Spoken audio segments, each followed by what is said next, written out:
Different polar axis पे different तरीके से एक्टिव होते हैं। Positional aspect stimulus for limb development. अब मैंने एक्सिस कितनी बताई हैं? 6 एक्सिस है यहां पे।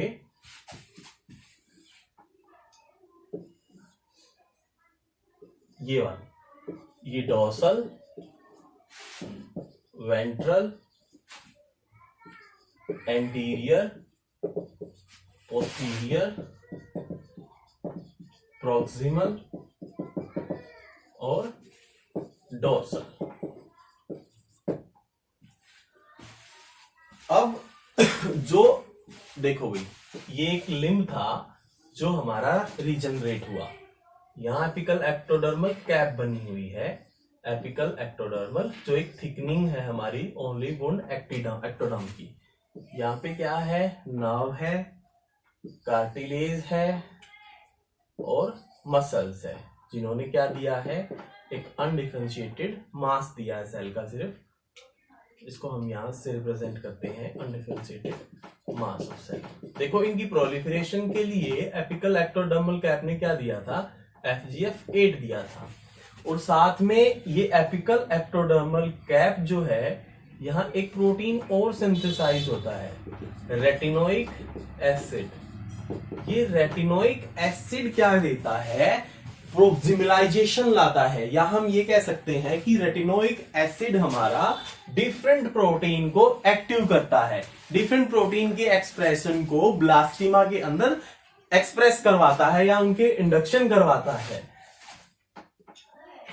Expressed different protein in blastema cell. इन ब्लास्टिमा के अंदर डिफरेंट प्रोटीन के एक्सप्रेशन को इंक्रीज करता है। और वो प्रोटीन कौन से?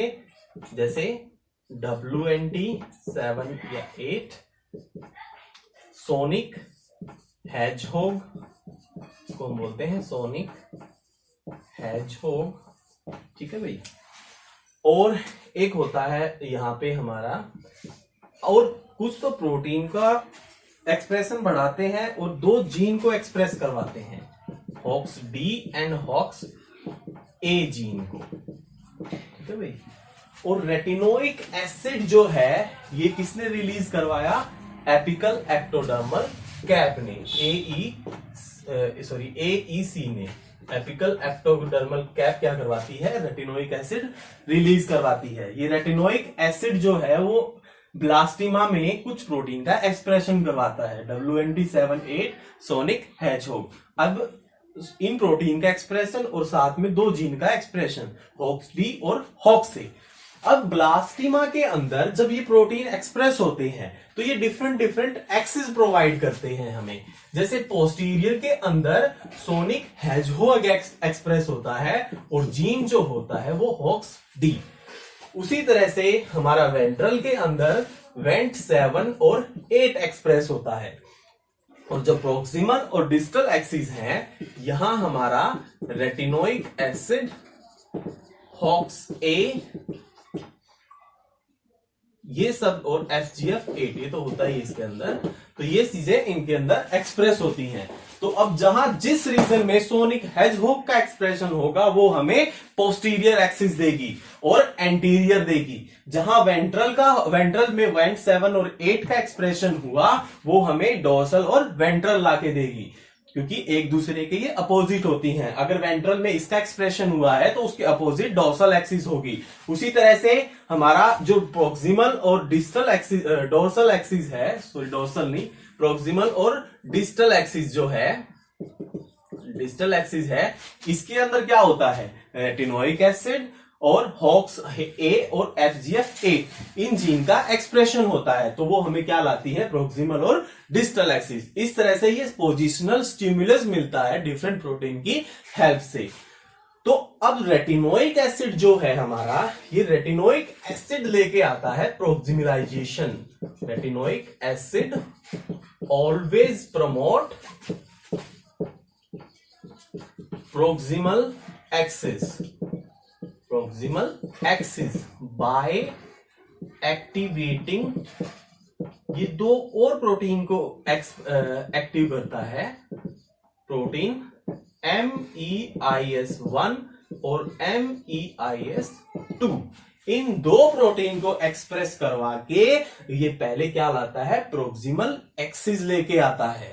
ठीक है भाई, तो जहां रेटिनोइक एसिड का एक्सप्रेशन होगा वो एक्सिस वहां प्रोक्सिमल बननी स्टार्ट होगी। तो हमेशा ये प्रोक्सिमलाइजेशन को क्या करता है, प्रमोट करता है। अब प्रोक्सिमल एक्सिस बनी तो अब रेटिनोइक एसिड का एक कुछ फैक्टर है रेटिनोइक एसिड के लिए। हम ये कह सकते हैं कि रेटिनोइक एसिड जो है वो उसकी कंसंट्रेशन पे डिपेंड करता है कि भाई कितनी कंसंट्रेशन चाहिए किसी भी एक लिम्ब को रीजनरेट होने के लिए। अभी देखो एक बार,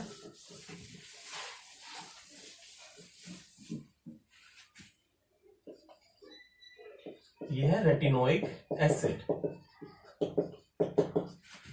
3 कंडीशंस होती हैं इसकी हमारी, कि अगर एक मॉडरेट कंसंट्रेशन में प्रेजेंट हो, एक हमारा मैक्सिमम कंसंट्रेशन में प्रेजेंट हो, और एक मोर देन मैक्सिमम। इन 3 कंडीशन में अगर ये प्रेजेंट हो तो एक एम्प्यूटेड रीजन में क्या रिजल्ट मिलता है।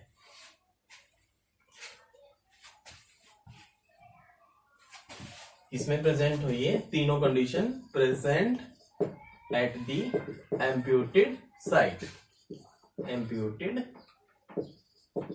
साइट। देखो भाई, अगर मॉडरेट कंसंट्रेशन होगा तो मॉडरेट कंसंट्रेशन के अंदर हमारा नॉर्मल लिम्ब डेवलप होगा, नॉर्मल लिम्ब डेवलप होगा। और अगर कंसंट्रेशन मैक्सिमम हुआ तो मैक्सिमम कंसंट्रेशन अगर रेटिनोइक एसिड हुआ ब्लास्टिमा में तो हमारा क्या होगा, डुप्लीकेट ऑफ स्ट्रक्चर, कि उसके अंदर डुप्लीकेशन होगा हमारा। और थर्ड स्टेज क्या है हमारी, मैक्सिमम, मोर देन मैक्सिमम।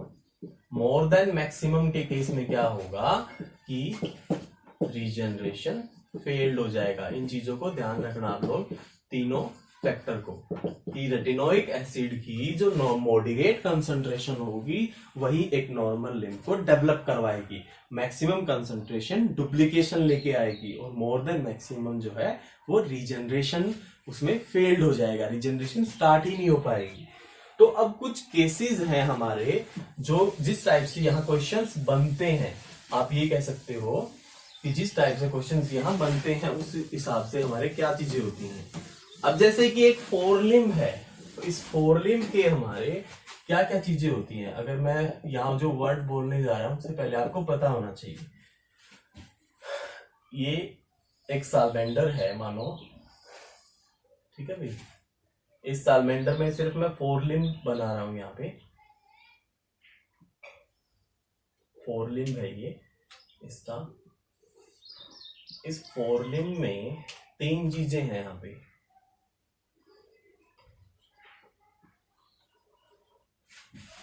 ये जो है हमारा बिल्कुल प्रोक्सिमल एक्सिस के पास होता है, ये होता है हमारा स्टाइलोपोड, ये जैगुपोड, और ये ऑटोपोड।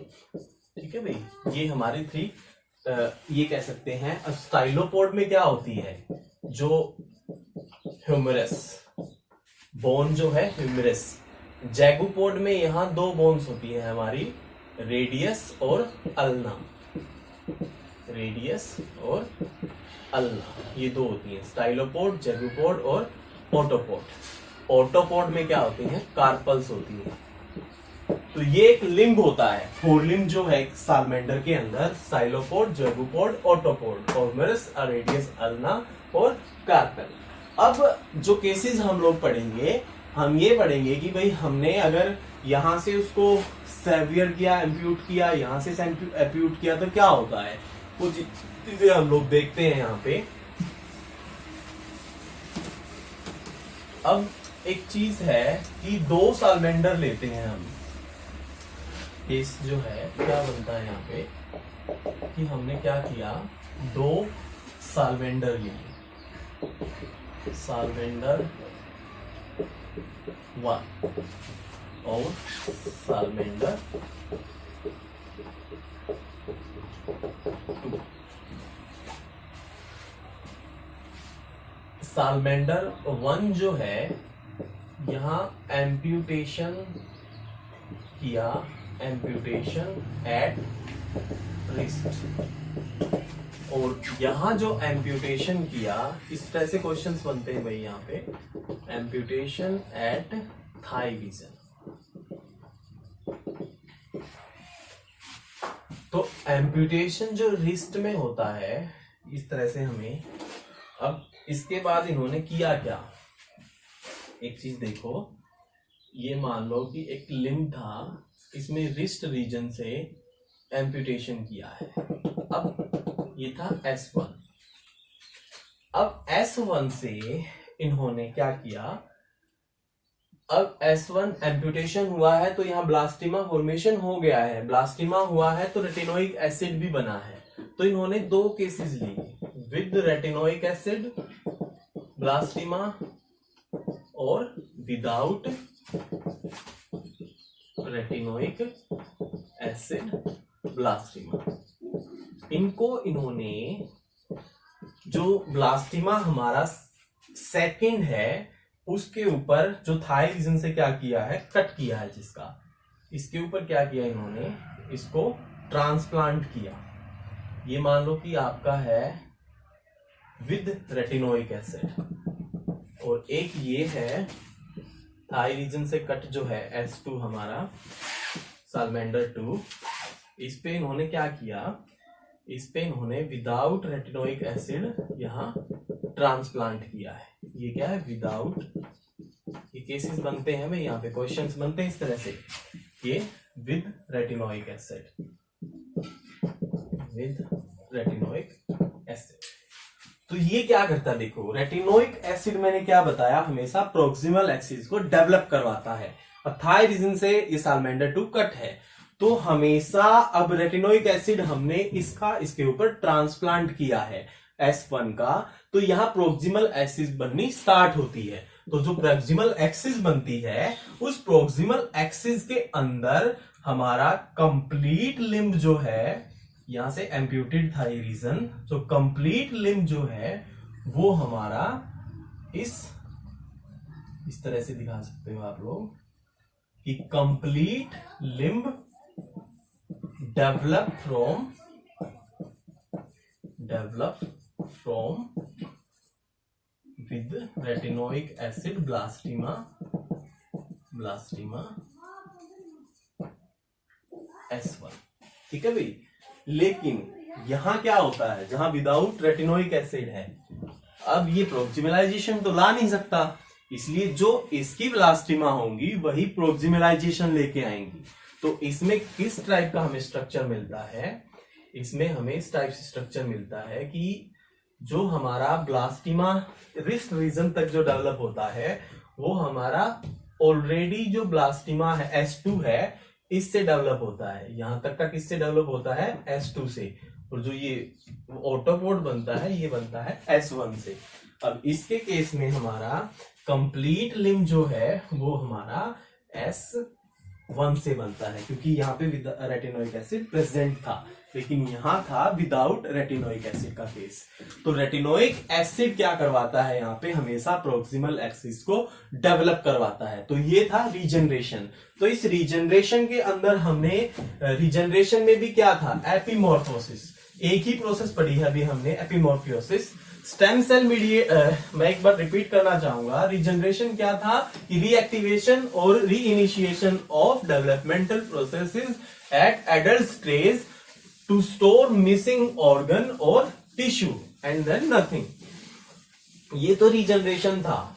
अब स्टेम सेल मीडिएटेड प्रोसेस क्या थी कि स्टेम सेल्स होती हैं कुछ रीजन में बोन मैरो में जैसे हमारी, तो वो क्या करती हैं, वो कुछ न्यू सेल्स को जनरेट करती हैं। सिर्फ वो एक ट्रू टाइप ऑफ रिजनरेशन नहीं होता, सिर्फ वहां पे सेल्स बनती हैं। अब एपिमॉर्फियोसिस क्या आता है? एपिमॉर्फियोसिस मैंने बताया कि जो डिफरेंशिएटेड टिश्यू होते हैं पहले ही, उनका क्या होता है, डी डिफरेंशिएशन होता है। अब डी डिफरेंशिएशन होके वो क्या बनाते हैं, एक मास ऑफ सेल बनाते हैं। तो वो अनडिफरेंशिएटेड मास ऑफ सेल होता है। अब वो अनडिफरेंशिएटेड मास ऑफ सेल क्या करता है, दोबारा से रीडिफरेंशिएट होता है प्रोलिफरेशन के बाद। तो उससे क्या बनते हैं, वो टिश्यू जो है वो दोबारा से हमारे रिपेयर हो जाते हैं। तो एपिमॉर्फियोसिस हमारा होता कहां पे है, सालमेंडर के केस में। तो हमने इसमें क्या पढ़ा है सालमेंडर के अंदर, ये जो रिजनरेशन की एक स्टेप है, एपिमॉर्फियोसिस के 3 स्टेप हैं। सबसे पहले प्लाज्मा क्लोट करता है, फिर एपिडर्मिस एक अपनी लेयर बनाती है, वुंड एक्टोडर्म। वुंड एक्टोडर्म जो है अपनी थिकनेस को इंक्रीज करती है, और साथ में जो अनडिफरेंशिएटेड सेल्स थी वो अपनी आइडेंटिटी को लूज करती हैं, जैसे मसल्स और कार्टिलेज की सेल्स। तो वो सेल्स बनती हैं हमारी हेट्रोजीनस सेल्स, डिफरेंट टाइप की सेल्स होती हैं, इसलिए उन सेल्स को क्या बोलते हैं, ब्लास्टिमा। अब ब्लास्टिमा को स्टिमुलेशन प्रोलिफरेशन के लिए मिलता है हमारा कहां से, एपिकल एक्टोडर्मल कैप से। और यहां एक नैग होर होता है जो ग्रेडियंट नर्व से मिलता है। तो नैग का होना बहुत जरूरी है हमारा रिजनरेशन प्रोसेस के लिए। ठीक है भाई, तो ये हमने जो देखा। और हाँ, पोजिशनल स्टिमुलेशन में क्या पढ़ा कि हमारे 6 एक्सिस हैं, proximal, distal, dorsal, ventral, anterior और पोस्टीरियर। इनको स्टिमुलेशन कैसे मिलता है कि भाई एक रीजनरेटेड जो प्रोसेस है उसके अंदर हमारा इन सेल्स को कैसे पता चलेगा कि भाई एंटीरियर वाले ने ये ऑर्गन हमारा डेवलप करवाना है। तो कुछ प्रोटीन होते हैं, एक रेटिनोइक एसिड जो एपिकल एक्टोडर्मल कैप सिंथेसाइज करती है। अब वो रेटिनोइक एसिड जो है ब्लास्टिमा के अंदर कुछ प्रोटीन के एक्सप्रेशन को इंक्रीज करता है, जैसे सोनिक हेजहोग, वेंट7-8 और कुछ जीन हॉक्स डी और हॉक्स ए जीन के एक्सप्रेशन को बढ़ाता है। अब डिफरेंट पोलैरिटी पे डिफरेंट प्रोटीन का एक्सप्रेशन होता है, जो हम इसके अंदर देख चुके हैं। तो ये था हमारा एपिमॉर्फियोसिस।